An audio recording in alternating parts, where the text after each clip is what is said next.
बिस्मिल्लाहिर्रहमानिर्रहीम रब्बे ज़िदनी इल्मा। Welcome to prime digital learning system. अस्सलाम वालेकुम students. Today my lecture for science subjects in which we discuss unit number 5. So open your books.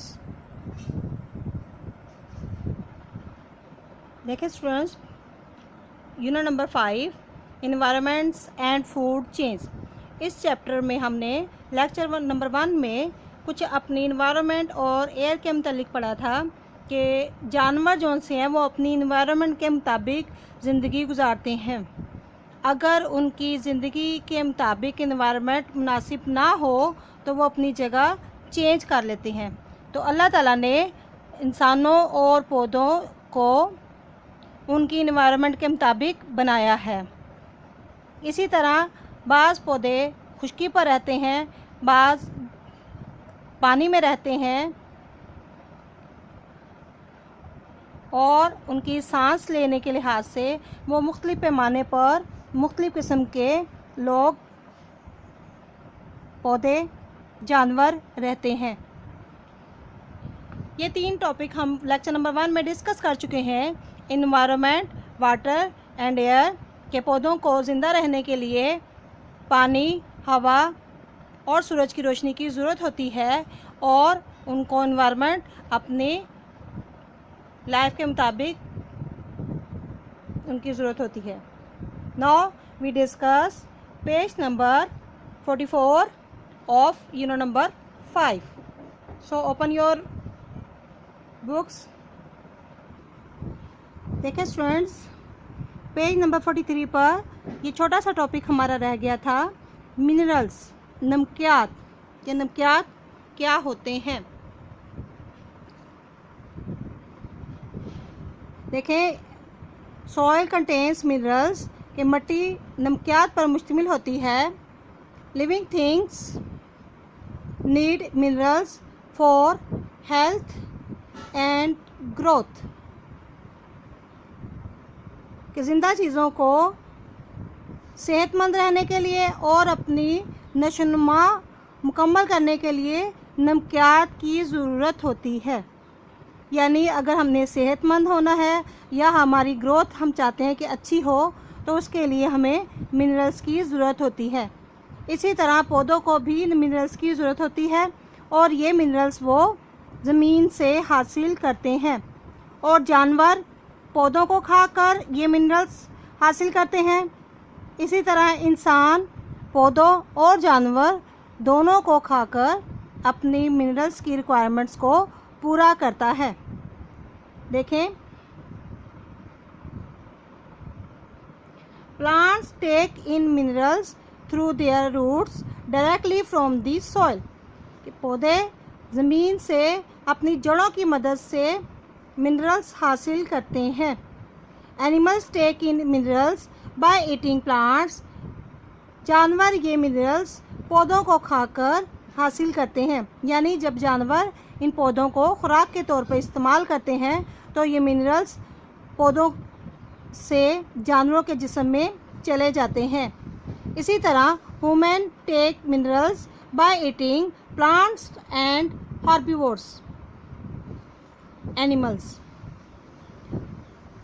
इंसान इन मिनरल्स को पौधों को खाकर और उन जानवरों को जो डायरेक्ट पौधों को खाते हैं उन जानवरों को खाकर ये मिनरल्स, विटामिन्स, प्रोटीन्स वगैरह ये अपने जिस्म के अंदर ले जाता है। हर्बीवोरस एनिमल्स कौन से होते हैं? ऐसे एनिमल जो डायरेक्ट पौधों को खाते हैं वो हर्बीवोर एनिमल कहलाते हैं। जैसे बकरी, गाय, भैंस, हिरन, ये क्या है? ये वो एनिमल है जो डायरेक्ट पौधों को खाकर ज़िंदा रहते हैं। Now we start page number 44। देखिए पेज नंबर 44 पर फर्स्ट टॉपिक है हमारा लाइट, रोशनी। तो रोशनी, लाइट यानी सनलाइट, सूरज की रोशनी हमें हमारे लिए बहुत ज़्यादा इम्पोर्टेंट रखती है। पौधों के लिए फोटोसिंथेसिस का प्रोसेस मुकम्मल करने के लिए सनलाइट की बहुत ज़्यादा ज़रूरत होती है। अगर सनलाइट ना हो, सूरज की रोशनी ना हो, तो पौधे अपनी खुराक तैयार नहीं कर सकते, और अगर पौधे खुराक नहीं तैयार करेंगे तो वो अच्छी ग्रो नहीं कर पाएंगे, और इस तरह उनको खाने वाले जानवर जो से हैं, अगर वो बहुत अच्छी ग्रो करेंगे तो उन जानवरों को खुराक अच्छी मिलेगी, और अगर पौधे अच्छे ग्रो नहीं होंगे तो उन जानवरों की खुराक की कमी वाक़या होगी। इस तरह उन जानवरों को खाने वाले दूसरे जानवर भी इससे मुतासिर होंगे। इस तरह कोई भी लिविंग थिंग इस ज़मीन पर कायम नहीं रह सकेगी। तो light is very important for plants and animals and human beings. So we start its reading. The sun gives out light, कि सूरज रोशनी देता है। Plants are able to make their own food by using sunlight, carbon dioxide and water, यानी सूरज की रोशनी के साथ साथ carbon dioxide और पानी की ज़रूरत होती है पौधों को अपनी खुराक बनाने के लिए। कि अगर ये चीज़ें मुनासिब मिक़दार में अवेलेबल हों तो पौधे अपने खुराक बनाने का अमल मुकम्मल कर लेते हैं। Humans and animals get energy from eating plants and other animals. इंसान और जानवर पौधों को खाकर और दूसरों जानवरों को खाकर अपनी एनर्जी की ज़रूरियात पूरी करता है, यानी वो पौधों को खाता है और दूसरे जानवरों को खाता है, तो वो इनके जिस्म से अपनी एनर्जी हासिल करता है, और ये एनर्जी इंसानों के मुख्तलिफ़ कामों में इस्तेमाल होती है, जैसे खाना, जागना, उठना, सोना, एक जगह से दूसरी जगह हरकत करना, मुख्तलिफ़ एक्टिविटी करना। तो ये तमाम कामों के लिए एनर्जी की ज़रूरत होती है, जो इंसान पौधों से और दूसरे जानवरों से हासिल करता है। So sunlight is important for plants as well as animals. तो इस तरह सूरज की रोशनी पौधों के लिए भी अहम है और जानवरों के साथ के लिए भी अहम है। तो लाइट हम सब के लिए, हम सब की बका के लिए लाइट की अहमियत आपने देखी कि लाइट बहुत ज़्यादा अहमियत रखती है। देखें, ये एक फूड चेन की तरह एक चेन दिखाई गई है कि लाइट चेन इसको बोल सकते हैं हम, कि लाइट हमें किस तरह ज़रूरत होती है। सबसे पहले सनलाइट प्लांट इस्तेमाल करता है अपनी फोटोसिंथेसिस के लिए, खुराक बनाने के लिए, और इनकी बनी हुई खुराक जानवर खाते हैं, जैसे हिरन। अब इन जानवरों को ये बड़े जानवर खाकर ज़िंदा रहते हैं, जैसे चीता, शेर। तो इनका शिकार करके ये जानवर अपनी ज़िंदगी को कायम रखते हैं। इस तरह अगर ये जानवर, ये सनलाइट पौधों को नहीं मिलेगी तो पौधे नहीं ज़िंदा रहेंगे, और अगर पौधे नहीं रहेंगे तो इनको खाने वाले जानवर भी मर जाएंगे, और अगर ये जानवर नहीं ज़िंदा रहते तो इनको खाने वाले बड़े जानवर भी आहिस्ता आहिस्ता मरना शुरू हो जाएंगे। तो देखा आपने, ये एक चेन की तरह एक दूसरे के से लिंक रखते हैं। नेक्स्ट टॉपिक देखिए हमारा warmth. Warmth mean the quality of having a moderate degree of heat, यानी ऐसी खूबी होना कि अपने आप को हीट के मुताबिक अपने जिस्म को सेट कर लेना, ये क्वालिटी वार्मथ कहलाती है। तो हर जानवर को, हर पौधे को ज़िंदा रहने के लिए मुनासिब टेम्परेचर की ज़रूरत होती है। अगर उसकी बर्दाश्त से टेम्परेचर ज़्यादा हो जाता है तो वो उस जगह पर सरवाइव नहीं कर सकता।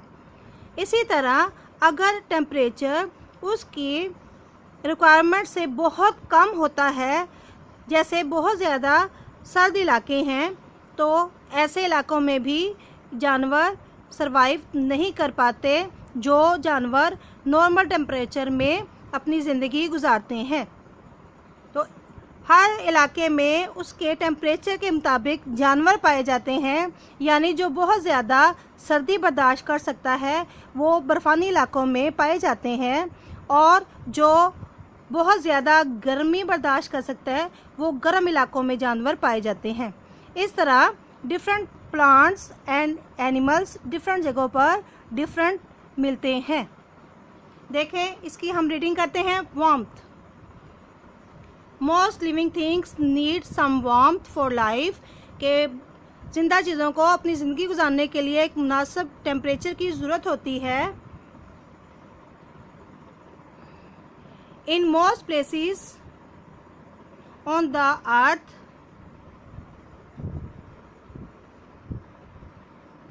temperatures are not too high or too low, but just right. Living in places with extreme temperatures is difficult. There are very few plants and animals in hot and cold, icy climates. कि बहुत सारे पौधे जानवर ऐसे हैं जो ज़मीन के मुख्तलिफ़ हिस्सों में पाए जाते हैं उसके टेम्परेचर की वजह से, यानी कुछ इस किस्म के हैं जो लो टेम्परेचर पर अपनी ज़िंदगी गुजारते हैं, और कुछ ऐसे हैं जो हाई टेम्परेचर को भी बर्दाश्त कर सकते हैं, और कुछ ऐसे हैं जो नॉर्मल टेम्परेचर पर अपनी ज़िंदगी गुजारते हैं। बहुत सारे इलाकों में रहने वाले जानवर और पौधों की तादाद बहुत कम है। तो इस तरह बहुत ज़्यादा तेज़ टेम्परेचर और बहुत ज़्यादा कम टेम्परेचर दोनों ही एनिमल्स की लाइफ के लिए मुनासिब नहीं है। तो उनको गुजारने के लिए उनके मुताबिक टेम्परेचर होना चाहिए। Now we discuss next topic, classification. Classification mean मंसूबा बंदी, ग्रुप बंदी या ग्रुप बंदी। इसका मतलब क्या होता है कि पौधों को उनके एटमॉस्फेयर के मुताबिक, उनके जिस्म के मुताबिक, उनके रहने के आदात के मुताबिक मुख्तलिफ़ हिस्सों में तकसीम करना। यानी हम पौधों को, जानवरों को उनके माहौल के मुताबिक भी डिवाइड कर सकते हैं, ग्रुप में तकसीम कर सकते हैं, उनकी स्ट्रक्चर के लिहाज से भी और उनकी हैबिटेट के मुताबिक भी उनको ग्रुप्स में डिवाइड कर सकते हैं। तो क्लासिफिकेशन क्या है? ग्रुप्स में तकसीम करना, यानी जो स्ट्रक्चर, जो फीचर आप अपने माइंड में रखकर उनको ग्रुप में तकसीम कर देते हैं, ये प्रोसेस क्लासिफिकेशन कहलाता है। Let we start our reading. As you learn more about living things, कि जैसा आप जिंदा चीज़ों के मतलब बहुत कुछ जान चुके हैं, you will find that scientist sort them into many different groups. This is called classification. तो साइंसदानों ने इन जिंदा चीज़ों को मुख्तलिफ ग्रुपों में तकसीम किया है, इसको हम क्लासिफिकेशन कहते हैं। This makes the study of living things much easier. इस तरह हमारी उनको मुताला करने की, मुशाहदा करने की, उनके मुतालिक मालूमात हासिल करने का तरीक़ाकार आसान हो जाता है। We can group living things according to where they live, और by their shape and behaviour, और बाय व्हाट दे ईट। कि इस तरह हम जानवरों को उनके रहने के दांत के लिहाज से, उनकी जगहों के लिहाज से, उनके शक्ल के लिहाज से और वो जो कुछ खाते हैं उसके लिहाज से उनको ग्रुप्स में तकसीम कर सकते हैं। नेक्स्ट पैराग्राफ देखें। You have already learn about the importance of looking after the world we live in our environment, कि आप ये भी जान चुके हैं कि इस दुनिया में जहाँ हम रहते हैं इसको की हमारे लिए अहमियत क्या है और हमें इसके मुताबिक इसको की देखभाल की अहमियत कितनी ज़्यादा है, क्योंकि अगर हमारी इन्वायरमेंट नहीं सही होगी तो हम भी सरवाइव नहीं कर पाएंगे। Now we will learn more about different environments and how living things survive in them, कि हम मुख्तलिफ इन्वायरमेंट के मतलब पढ़ते हैं और ये देखते हैं कि ज़िंदा चीज़ें इस इन्वायरमेंट में कैसे बका हासिल करती हैं, कैसे सरवाइव कर पाती हैं या वो ज़िंदा कैसे रहती हैं। Plants and animals live in many different environments in all parts of the world.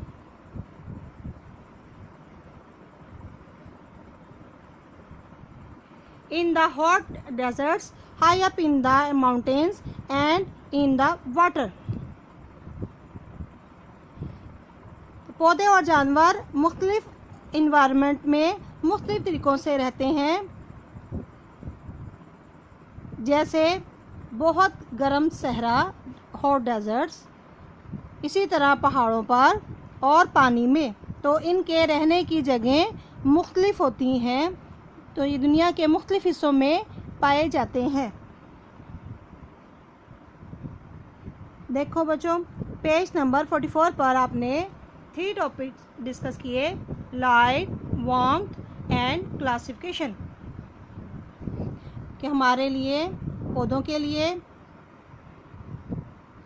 Light की अहमियत, वार्मथ हमें होना चाहिए, हमारा एनवायरनमेंट हमारी रिक्वायरमेंट के मुताबिक होना चाहिए, क्लासिफिकेशन ग्रुप्स में तकसीम करना। Now we start page number 45। देखिए बच्चों, पेज नंबर 45 एनिमल किंगडम, इस पर हम पहला टॉपिक हमारा एनिमल किंगडम पढ़ेंगे। किंगडम क्या है? तमाम जानवर जो इस ज़मीन पर पाए जाते हैं उनको एक बड़े ग्रुप का नाम दिया गया है जिसको कहा जाता है एनिमल किंगडम, यानी इसमें तमाम किस्म के जानवर पाए जाएंगे। अब इन जानवरों को उनके स्ट्रक्चर्स के लिहाज से, उनके हैबिटेट के लिहाज से, उनके वे ऑफ ईटिंग प्लांट्स के लिहाज से ग्रुप्स में तकसीम किया गया है। वो सब ग्रुप्स कहलाते हैं। देखें, we start our reading. All the animals on earth form a kingdom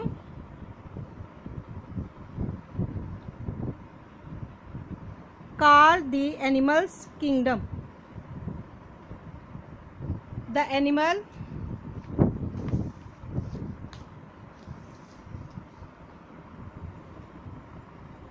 kingdom includes hundreds of thousands of different creatures. कि तमाम जानवर जो इस ज़मीन में पाए जाते हैं उनको किंगडम का नाम दिया गया है, और ये एनिमल किंगडम बहुत सारे मुख्तलिफ मखलूक़ात पर मुश्तमिल है।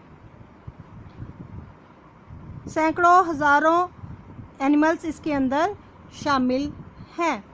सम आर माइक्रोस्कोपिक, कुछ माइक्रोस्कोपिक होते हैं, यानी इतने छोटे होते हैं जो हमें आम आँख से नज़र नहीं आते, और इनको देखने के लिए माइक्रोस्कोप का इस्तेमाल किया जाता है।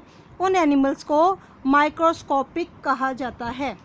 तो माइक्रोस्कोपिक एनिमल्स, जिन जानवरों को देखने के लिए, पौधों या जानवरों को देखने के लिए माइक्रोस्कोप का इस्तेमाल किया जाए, उन जानवरों को माइक्रोस्कोपिक एनिमल्स या प्लांट्स कहा जाता है।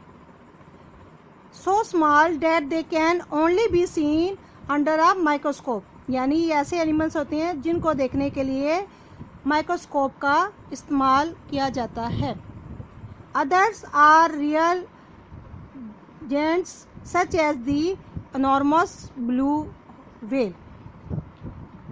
कुछ इतने बड़े होते हैं जानवर कि जो हमें दूर से ही नज़र आ जाते हैं, जैसे कि ब्लू व्हेल।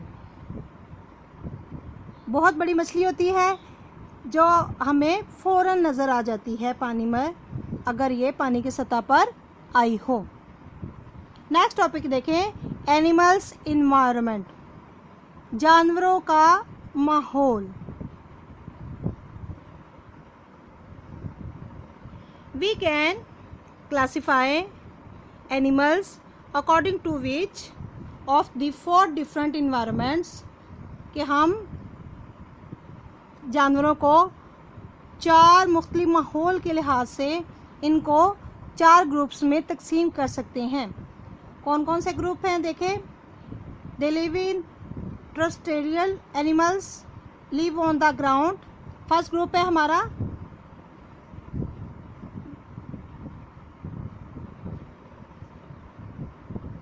टेरेस्ट्रियल एनिमल्स, यानी वो जानवर जो खुश्की पर पाए जाते हैं, उन जानवरों को हम इस ग्रुप में रखते हैं।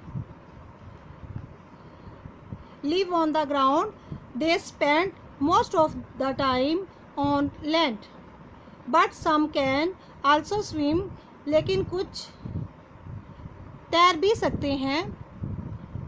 Their bodies are suited to life on the ground, यानी उनकी जो ज़िंदगी है, उनका जो जिस्म है, वो खुश्की के मुताबिक होता है कि वो अपनी ज़िंदगी खुश्की के पर गुजार सकें।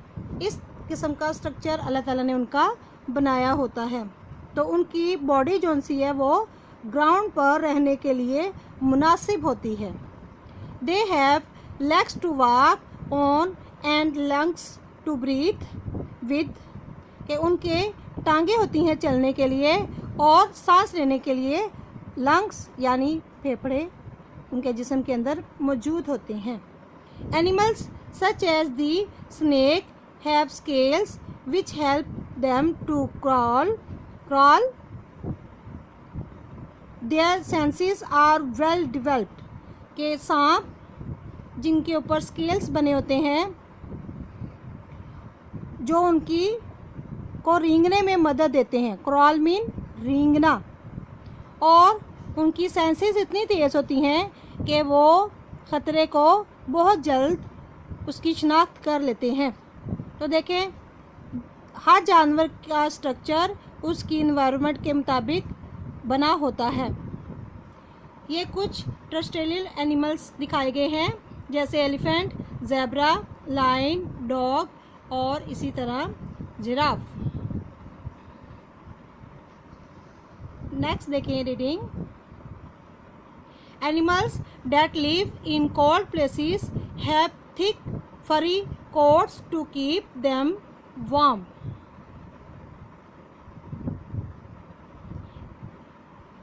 के सर्द इलाकों में रहने वाले जानवरों के जिस्म इस किस्म की खाल होती है कि वो बहुत मोटी होती है, जिससे उनको सर्दी कम लगती है और वो अपने जिस्म को गर्म रखते हैं। जैसे इंसान सर्दियों में सर्दी से बचने के लिए एक कोट इस्तेमाल करता है, इस तरह उनकी जानवरों की अल्लाह ताला ने नेचुरली एक फरी कोट्स उनके ऊपर बनाया होता है। खाल का एक कोट बना होता है। बहुत ज़्यादा बाल होते हैं कई जानवरों के जो सर्दी में रहते हैं, जो उनको मौसम के मुताबिक बहुत गर्म रखते हैं। यानी अगर बहुत ज़्यादा सर्दी है तो सर्दी से बचने के लिए वो उनके जिस्म को गर्म रहने में मदद देता है। In deserts camels have thick skin to protect them from the sun. इसी तरह बहुत गर्म इलाके में रहने वाला जानवर कैमल्स, ऊँट, उनकी स्किन भी इतनी मोटी होती है कि वो सूरज की गर्मी से बच सकें। तो अल्लाह ताला ने उनका स्ट्रक्चर इस किस्म का बनाया होता है कि वो अपने माहौल की शिद्दत को बर्दाश्त कर सकें। यानी अगर बहुत ज़्यादा गर्मी है तब भी इस किस्म का उनका स्किन है कि वो उस गर्मी से अपने आप को बचा सकें। और अगर बहुत ज़्यादा सर्दी है किसी इलाके में तो अल्लाह ताला ने ऐसे उनका जिस्म बनाया है, ऐसी उनके ऊपर खाल होती है कि वो गर्मी और सर्दी दोनों से इन जानवरों को बचा सकते हैं। नेक्स्ट टॉपिक है आर्बोरियल एनिमल्स। आर्बोरियल एनिमल्स ऐसे एनिमल्स कि ये जानवर ग्राउंड में रहते हैं, ज़मीन पर रहते हैं, लेकिन अपना ज़्यादा वक्त जो है वो पानी दरख्तों में गुजारते हैं। देखें, arboreal animals also live on the ground, कि ये भी ज़मीन पर रहते हैं, but spend most of the time in the trees. Spend most of the time in the trees, कि ये दरख्तों पर अपना ज़्यादा वक्त गुजारते हैं। They have powerful arms and legs, कि उनकी बाजू और टांगें बहुत मजबूत होती हैं। Some arboreal animals such as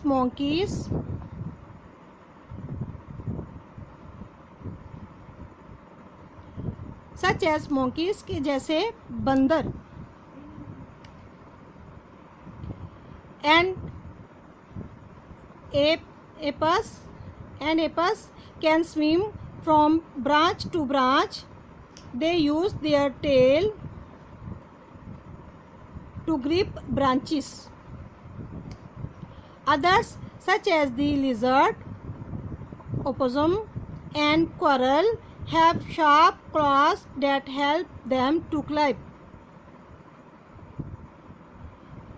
ज़मीन पर रहने वाले जानवरों की टांगें और बाजू बहुत मजबूत होते हैं। कुछ ऐसे जानवर जैसे मोंकी, बंदर, चिंपैंजी, ये क्या करते हैं कि एक दरख्त से दूसरे दरख्त झूलकर, छलांग लगाकर, अपने बाजुओं से पकड़कर जाते हैं। तो इस तरह इनके बाजू बहुत मजबूत होते हैं, और अगर दूर दरख्त पर उन्होंने जाना हो तो वो अपने टेल की मदद से भी और ब्रांचेस को पकड़ लेते हैं और फिर उसके साथ झूलकर दूसरे दरख्त पर छलांग लगा देते हैं। तो इस तरह वो एक शाख से दूसरी शाख, एक दरख्त से दूसरी दरख्त इजीली मूव कर जाते हैं। तो वो अपने बाजुओं से भी और साथ साथ अपनी टेल से भी दरख्तों की ब्रांचेस को पकड़ लेते हैं। इसी तरह लिजर्ड, ओपोसम, क्वारल, यानी ये ऐसे एनिमल्स हैं जिनकी टांगें मजबूत होती हैं और इन टांगों की मदद से ये दरख्त को पकड़कर उनके ऊपर चढ़ जाते हैं, और इसी तरह उनके जो पंजे होते हैं वो उनकी पकड़ मजबूत करने में और उनको ऊपर चढ़ने में मदद देते हैं। इसी तरह पत्थरों पर वो इजीली अपने क्लॉस की मदद से पत्थरों को भी पकड़ लेते हैं। तो देखा बच्चों आपने इस पेज पर कि हमने इस पेज पर 2 टॉपिक्स डिस्कस किए, animal kingdom and animals environment. कि एनिमल की इन्वायरमेंट उसके माहौल के मुताबिक होती है, या ये कहें कि माहौल के मुताबिक वहाँ पर जानवर सरवाइव कर पाते हैं। जानवर बहुत ज़्यादा गर्मी और बहुत ज़्यादा सर्दी से बचने के लिए अल्लाह ताला ने उनका स्ट्रक्चर ऐसा बनाया होता है कि वो उनकी मदद से अपने आप को बचा लेते हैं। तो स्टूडेंट्स आपने इन पेजेस की बहुत ज़्यादा अच्छी तरह रीडिंग करनी है और इनके वर्ड्स मीनिंग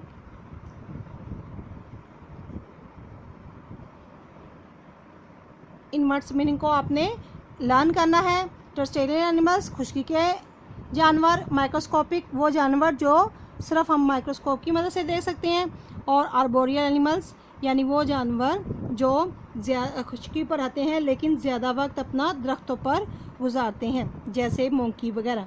तो इन बच्चों आपने आज का लेक्चर हमारा पेज नंबर 45 तक था, तो आपने इन पेजेस को बहुत अच्छी तरह लर्न करना है, इनके वर्ड्स मीनिंग लर्न करने हैं और नोटबुक पर इनको नोट डाउन करना है।